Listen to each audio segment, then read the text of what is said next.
보겠습니다. 오늘 말씀 마가복음 보겠습니다. 마가복음 1장 16절을 보겠습니다. 16절에서 18절까지. 제가 가진 성경으로 마가복음 1장은 신약성경 52페이지, 53페이지네요. 1장 16절에서 18절 세 절입니다. 자, 찾았으면 아멘 합시다. 자, 다같이 합독합니다. 시작. 갈릴리 해변으로 지나가시다가 시몬과 그 형제 안드레가 바다에 그물 던지는 것을 보시니 그들은 어부라. 예수께서 이르시되 나를 따라오라. 내가 너희로 사람을 낚는 어부가 되게 하리라 하시니 곧 그물을 버려두고 따르니라. 아멘. 앉아주십시오. 감사합니다.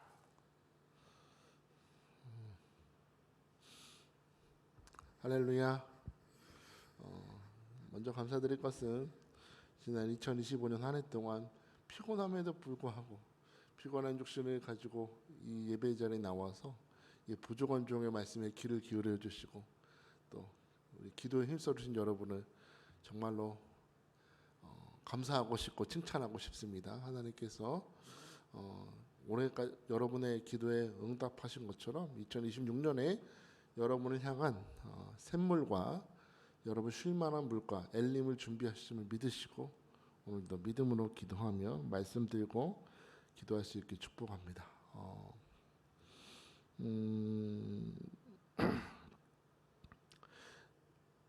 마지막 날이 되고 보니까 항상 이렇게 나는 하나님 앞에 초심을 지키고 있는가 많이 생각을 하게 됩니다. 그래서 이제 주로 연말이 되면은 제가 처음에 신학교 갔을 때 생각을 해요. 신학교 갔을 때 생각을 하면 그때 신학교 오리엔테이션 할 때 친구들을 이렇게 만나게 되는데 그 친구들 어떻게 해서 이렇게 신학교에 오게 됐냐 이런저런 얘기를 듣게 됩니다.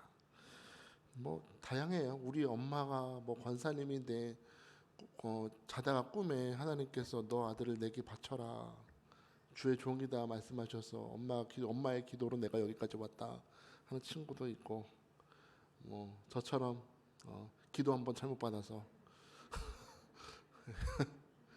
나는 의사가 되고 싶었는데 이렇게 왔고 기도 한번 잘못 받고 여기 왔다 뭐 그냥 웃으면서 하는 얘기도 있었고 또 어떤 친구는 할 일이 없어서 정말로 저기 배 타는 선원으로 취직해가지고 배를 타다가 꿈을 거두다가 꿈에 주님께서 깊은 곳에 가서 그물을 내려라 그 말씀을 딱 보여주시면서 너가 사람 나는 어부가 되게 하리라 그 말씀을 붙들고 신학교 왔다는 거예요.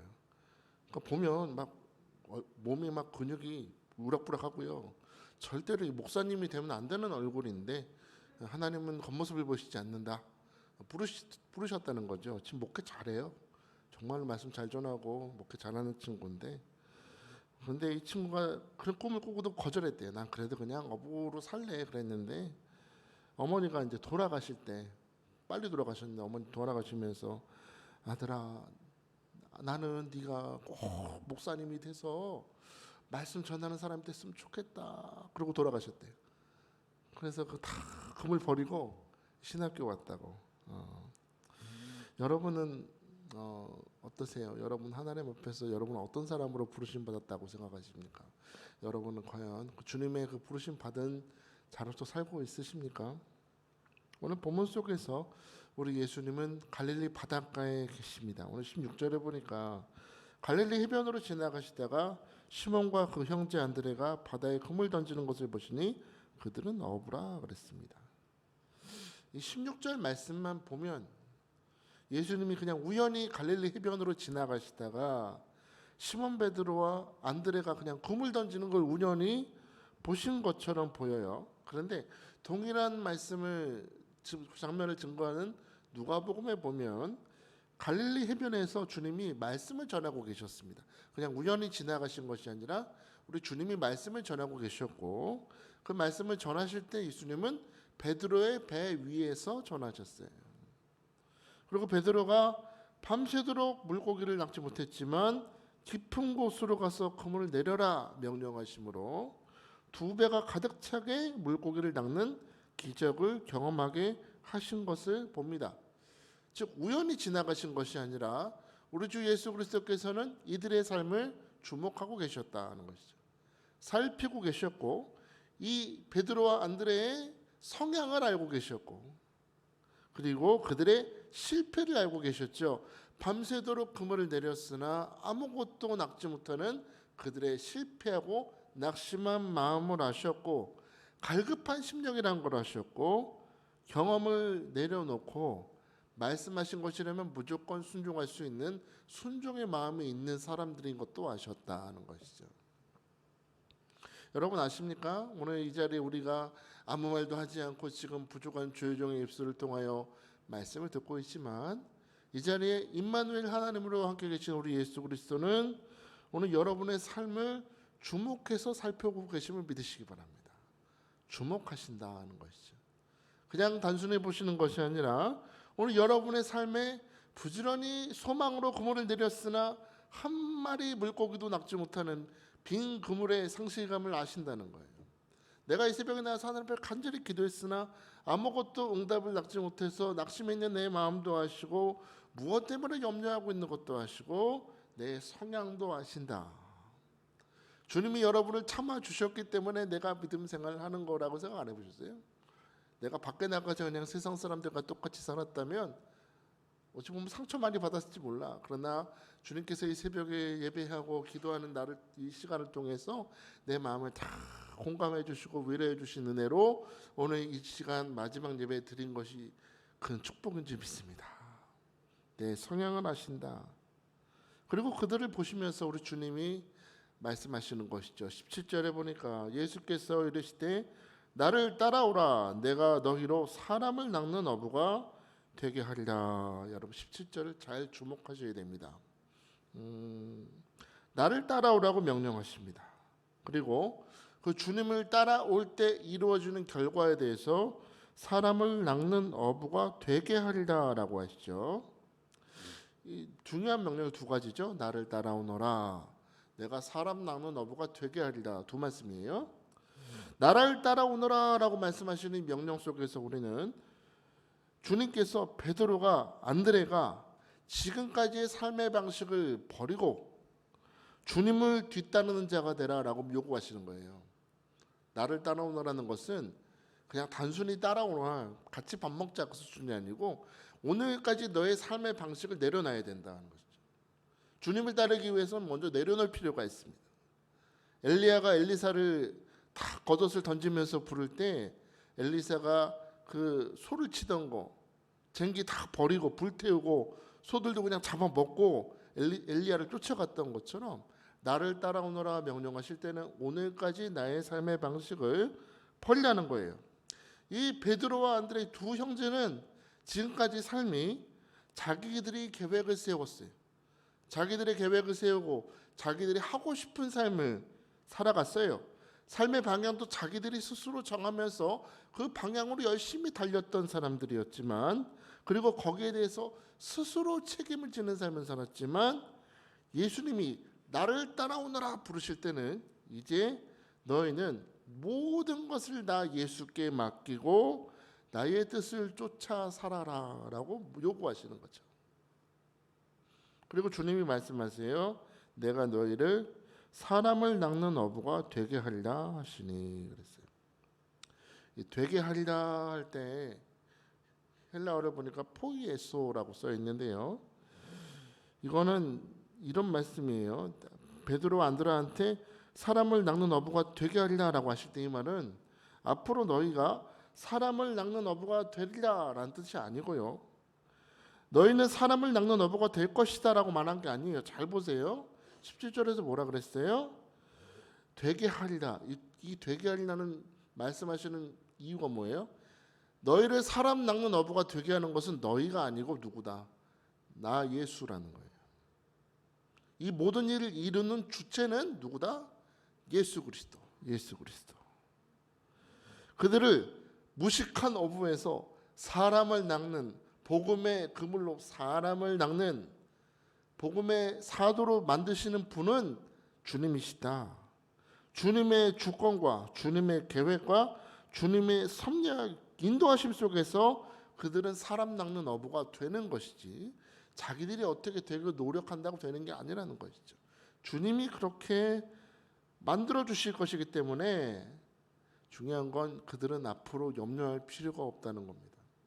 이전까지 그들은 어떻게 하면 다른 사람보다 빨리 바닷가에 나가서 어떻게 하면 한 마리라도 더 낚을까 생각을 하겠지만, 주님이 내가 너희를 사람 낚는 어부가 되게 하리라 하실 때는 이제 너의 인생은 누가 책임진다?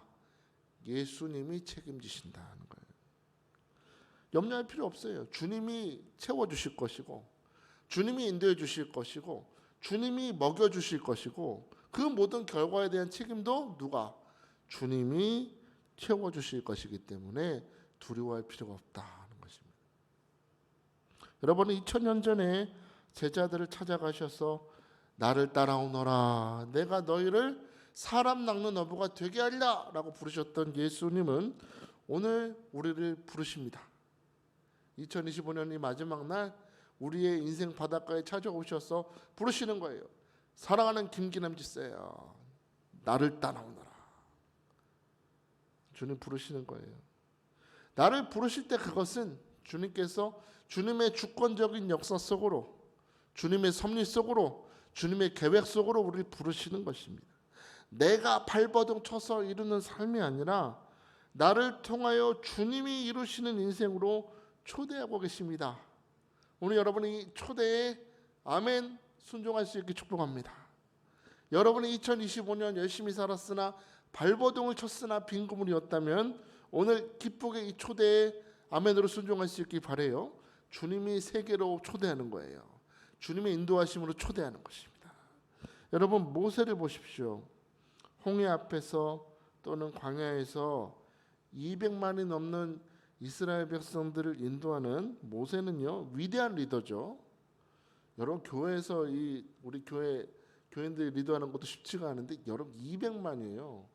고양시도 이제 100만 좀 넘었는데 그것도 엄청난 일인데 200만이라는 한 민족을 리더하는 건 대단한 것입니다. 근데 여러분, 모세가 원래 그렇게 뛰어난 리더이기 때문에 200만 있는 사람들이 따라왔을까요? 우리가 알듯이 모세는 위대한 사람이 아니었습니다.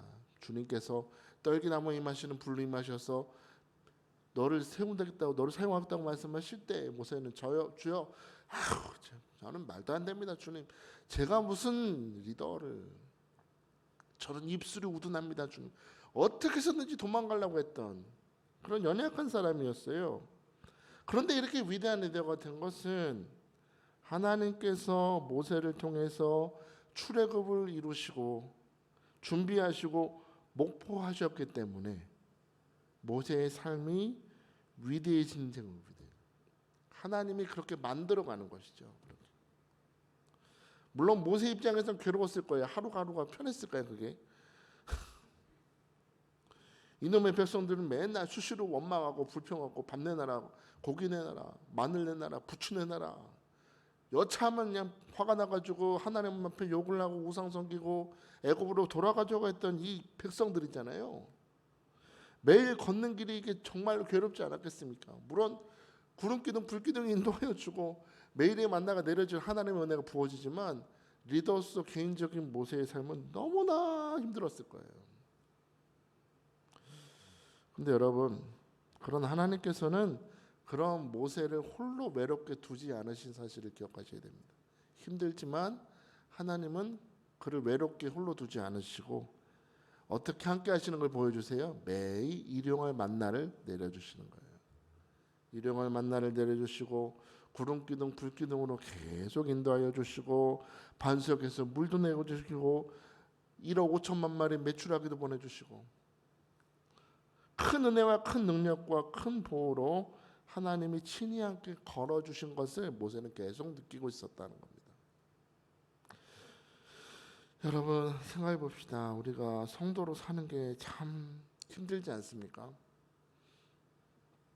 저도 생각해 보니까 올해로 목사 안수 받은 지 벌써 15년 됐어요. 보통 목사 되고서 한 20년 되면 은퇴한다고 하니까 저도 이제 5년밖에 안 남았어요.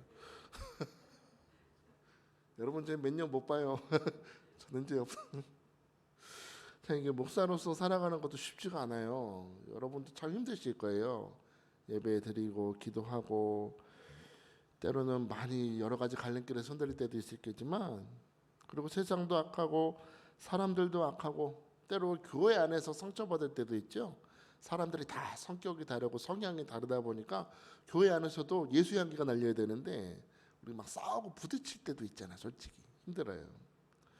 그런데 여러분, 중요한 것은 우리는 흔들리고 우리는 갈등하고 우리는 연약하지만 여러분을 향하여 나를 따라오너라 라고, 내가 너를 사람 낚는 어부가 되게 하리라 라고 말씀하신 그 주님은 여러분을 향해 시작하신 선한 일을 이루는 데 있어서 포기하신 적이 없고 실패한 적이 없음을 여러분 믿으셔야 됩니다.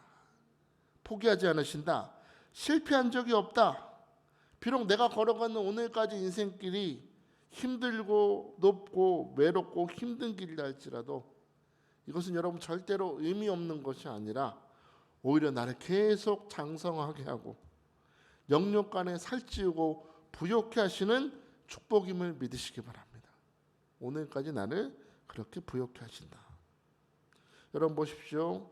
베드로와 안드레, 그들의 삶은 세상 사람들은 아무도 알지 못했지만 여러분 2000년 전에 살던 두 사람의 이름을 누가 알아요? 내가 안 해요. 대한민국 사람이 안다고. 이스라엘 저 총구석의 바닷가에도 어부들 이름을 누가 알아요? 우리가 알잖아요. 우리가 위대한 사도로 기억하잖아요. 예수님은 그렇게 만들어 주셨습니다. 2000년이 지나도록 성경 안에 살아있고 하나님께 기억하심이 되는 사람이 되었다라는 것이죠. 여러분, 이처럼 여러분의 삶은 세상 사람은 몰라도 여러분의 삶은 지금 하나님께서 주목하고 계시고 하나님이 다듬고 계시고 하나님이 장성하게 하시고 하나님께서 지켜보시고 상 주실 것을 믿으시기 바랍니다. 여러분, 그러면 이렇게 주님께서 나를 따라오너라, 내가 너희로 사람을 낚는 어부가 되게 하리라 부르실 때 이 베드로 안드레는 어떻게 반응했습니까? 18절 보니까 곧 그물을 버려두고 따르니라. 곧 그랬어요. 듣자마자 즉시. 여러분 같으면 어떡하실래요? 내가 오늘 직전까지 어부로 살았는데, 내가 오늘 직전까지 회사 다니는 회사원인데 제가 와가지고 지휘자매 회사원을 관두고 나 따라오세요. 그럼 바로 그만둘 수 있어요? 다 포기할 수 있어요? 쉽지 않습니다. 그러나 예수님의 부름에 베드로와 안드레는 즉각 순종했다. 지금까지 그물을 내리고 물고기를 낚으며 사는 삶보다 나를 부르신 주님을 따라가면서 토기장이 되신 주님이 나를 빚으시는 인생이 훨씬 가치 있다는 것을 알았기 때문이다 하는 것이죠.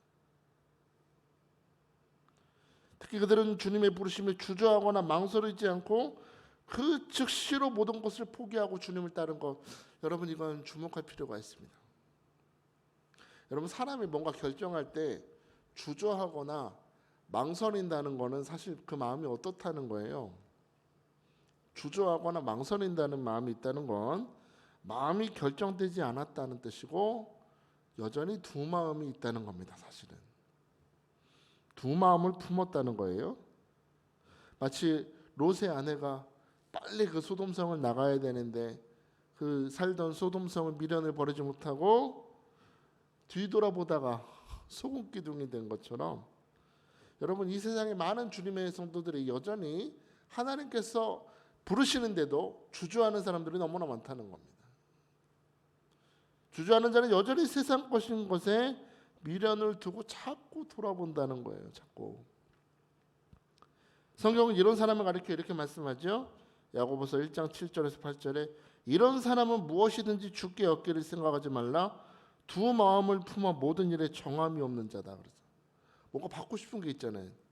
근데 여러분이 망설이면 받을 생각도 하지 말래. 정함이 없는 자, 두 마음을 품는 자는 응답을 받기를 기대하지를 말아라. 아주 대놓고 얘기하잖아요. 우리 막 설교를 통해서 하나님의 말씀을 듣습니다. 성경 묵상하면서 하나님 말씀 듣습니다. 우리 밴드에서도 계속 말씀을 묵상하면서 있는데, 그런데 우리는 그 말씀에 아멘 순종하기보다 여러 가지 핑계를 대고 미룰 때가 많지 않았습니까? 우리 지난 한 해 돌아보세요. 여기서 아멘 해놓고 밖에 나가서 또 우리 두 마음 품어 왔다 갔다 흔들리지 않았나요? 아직은 주님 때가 아닌 것 같습니다. 제가 그래도 교회를 주님 오래 다녔는데 제가 권사인데 저도 주님 깜냥이 있습니다. 아직은 때가 아닌 것 같아요. 주님 우리 아들 졸업하고 취직하고 뭔가 사정이 좀 나아지면 주님 순종할게요. 근데 여러분 잊지 마세요. 나를 따라오너라 내가 너로 사람 낚는 어부가 되게 하리라라는 주님의 부르심 속에서 주님의 기대는 즉시 순종하는 겁니다. 우리에게 뭔가 말씀하실 때 주님의 기대가 뭐라고요? 즉시 빈 항아리에 물을 떠서 가득 채워라. 즉시 순종 안 했다면 물이 변하여 포도주가 되는 기적을 맛보지 못했을 것입니다. 발을 내디뎌 홍해로 들어가라. 주저했다면 홍해가 갈라지는 기적을 보지 못했을 것입니다. 오병이어를 들고 나눠줘라 말씀하실 때 이거 갖고 어쩌라고요 멈춰 서 있었으면 아마 5,000명 중에 몇 명은 먹지 못했을걸요. 받자마자 순종하니까 역사가 나타나더라. 주님의 기대는 즉시라는 겁니다. 지금 즉시. 바라기는 2025년에 주저하시고 망설이셨다면 이번 2026년 하나님의 큰 역사를 경험하기 위해서 오늘 말씀하신 것에 즉시 순종할 수 있게 축복합니다. 여러분에게 축복을 주시고자 하는 시간이기 때문에 명령하시는 거예요. 응답을 주시려고 작정하셨기 때문에 명령하시는 것입니다. 주저하지 말고 망설이지 말고 오늘 주님께서 나에게 좋은 것 주시려고 말씀하시니 주여 베드로 안드레처럼 아멘 즉시로 순종하는 그 믿음을 내게 주옵소서. 오늘 여러분 그렇게 기도하는 우리 임마누엘 교회 성도 되시기를 주의 이름으로 축복합니다. 축복합니다. 자, 이 시간에 우리 함께 기도했으면 좋겠습니다. 이 시간에 기도하실 때 여러분 오늘 말씀을 잘 봅시다. 주님이 부르세요. 오늘까지 여러분 빈 그물이었으면 오늘 주님의 부르심에 순종합시다. 주님의 계획이 있어요. 항상 보면 우리는 뭔가 주님 말씀하실 때 자꾸 머리를 굴려요. 이거 나 하면 나한테 무슨 이익이 있을까? 근데 제가 짧은 것도 아니네요. 저도 20년 넘게 사역하면서 제가 느낀 것은 하나님 말씀하실 때 내 머리를 굴리면 안 되겠더라고요. 나중에 지나고 보면 다 이유가 있었어. 그래서 일단은 묻지도 말고 따지지도 말고 순종하니까 하나님이 그렇게 상황을 만들어 가시고 저의 마음도 다듬어 주시고 목사로서 조금씩 토기장이 되신 주님께서 다듬어 가시는 걸 봐요. 여러분도 믿으세요. 올해는 말씀에 순종합시다. 주님이 나를 지금 사람 낚는 어부로 되게 하리라 말씀하신 것처럼 여러분을 향한 축복의 계획을 세우시고 다듬고 계시니 2026년에는 좌로나 우로나 치우치지 말고 주저하지 않고 망설이지 않고 즉시 순종하여 하나님의 축복을 나의 것으로 경험하는 한 해가 되게 축복하여 주옵소서. 우리 두 손을 높이 드시고 이 시간 기도합시다.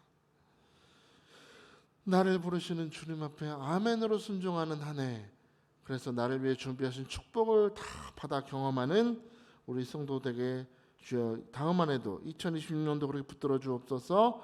겸손히 두 손을 드시고 우리 주의 이름 부르며 간절히 기도합니다. 주여 주여 주여.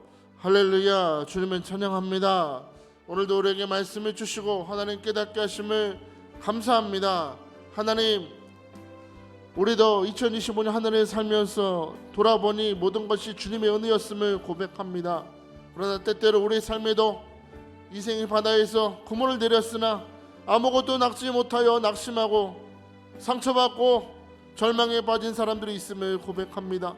내가 이 새벽에 나와서 피곤함을 무릅쓰고 기도하는데도 삶에 아무것도 변하는 것이 없을 때 우리는 낙심하고 하나님이 과연 살아계신가 마음의 의심이 찾아올 때도 있습니다.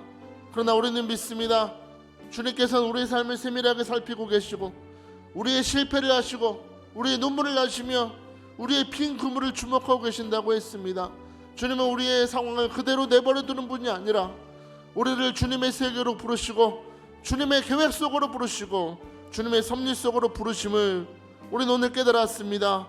하나님, 오늘 어제까지 나의 삶이 빈 그물이었다면 나를 부르시는 주님 앞에 아멘으로 순종하여서 나를 위해 준비하신 하나님의 커다란 계획과 섭리와 축복의 세계 속으로 들어가서 나를 다듬으시고 나를 성장시키시고 부욕케 하시는 하나님으로 말미암아 아버지 하나님, 세상에 썩을 것을 건지는 인생이 아니라 하나님이 준비하신 축복을 내 것으로 거두는 아버지 영적인 업으로 살아갈 수 있도록 우리 성도들 그렇게 축복하시고 기름 부어 주시옵소서.